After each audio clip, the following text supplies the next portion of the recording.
Arvind Kejriwal press conference कर रहे हैं, सीधे रुख करेंगे अरविंद केजरीवाल का।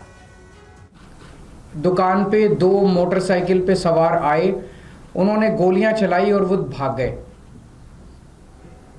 कल मैं उनसे मिलने के लिए गया था बस, और भारतीय जनता पार्टी के कार्यकर्ताओं ने मुझे उनकी दुकान तक नहीं जाने दिया, रास्ते में रोक लिया, रास्ते से वापस आना पड़ा मुझे। रोशन लाल जी ने अपना बेटा भेजा मुझे, मैं गाड़ी में बैठे बैठे मैंने उनके बेटे से मुलाकात की। मेरे को रोकने से क्या होगा? मैं अमित शाह जी से कहना चाहता हूं, केजरीवाल को मत रोकिए, क्राइम को रोकिए, अपराध को रोकिए, वो आपकी जिम्मेदारी है। केजरीवाल को रोकना आपकी जिम्मेदारी नहीं है। अगर आज आप अपना काम ठीक से कर लेते तो आपको केजरीवाल को रोकने की जरूरत नहीं पड़ती, केजरीवाल को नांगलोई जाने की जरूरत नहीं पड़ती। क्या छुपाने की कोशिश की जा रही है? और ये एक, मैंने कई बिजनेसमैन से बात की, ट्रेंड बन गया। पिछले एक साल में रिकॉर्डेड 160 एक्सटॉर्शन की कॉल्स आई हैं।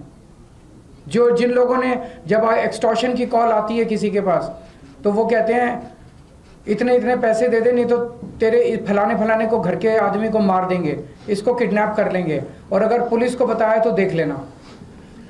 70-80% लोग तो रिपोर्ट ही नहीं करते पुलिस में, बताते ही नहीं है पुलिस को, डर के मारे, और वो पैसे दे देते हैं ताकि उनको सुरक्षित रहें। तो 160 कॉल तो पुलिस के रिकॉर्ड में है, पता नहीं कितनी कॉल्स ऐसी हैं जो लोगों को आ रही हैं और लोग बता नहीं रहे।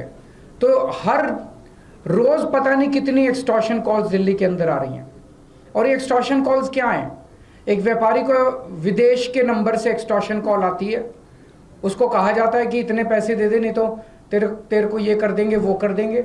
अगर वो नहीं सुनता तो थोड़े दिन के बाद फिर उसके दिखाने के लिए कि वो असुरक्षित है, उसकी दुकान के ऊपर कोई मोटरसाइकिल पे शूट आउट करने के लिए, गोली चलाने के लिए 2 लोगों को भेज दिया जाता है ताकि वो डर के मारे पैसे दे दे।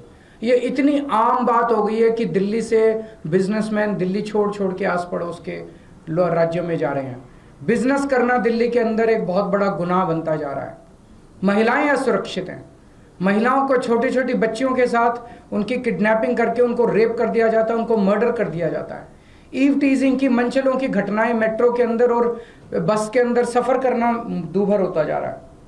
और ये सारी घटनाएं घट रही हैं अमित शाह जी के घर के चंद किलोमीटर के अंदर। अमित शाह जी जो कि देश के गृह मंत्री हैं, दिल्ली सीधे उनके अंडर में आती है, दिल्ली की कानून व्यवस्था उनको मेंटेन करनी है। वो अपने घर के 20 किलोमीटर के दायरे को सुरक्षित नहीं रख पा रहे, तो फिर वो कैसे देश चलाएंगे, कैसे देश के अंदर कानून व्यवस्था लागू करेंगे? मैं आपको कुछ उदाहरण देता हूं। 23 नवंबर को गोविंदपुरी में किरणपाल नाम की पुलिस कांस्टेबल, पुलिस वाले भी सुरक्षित नहीं है, जिन्हें हमें सुरक्षा देनी है वो खुद ही सुरक्षित नहीं है। किरणपाल नाम की,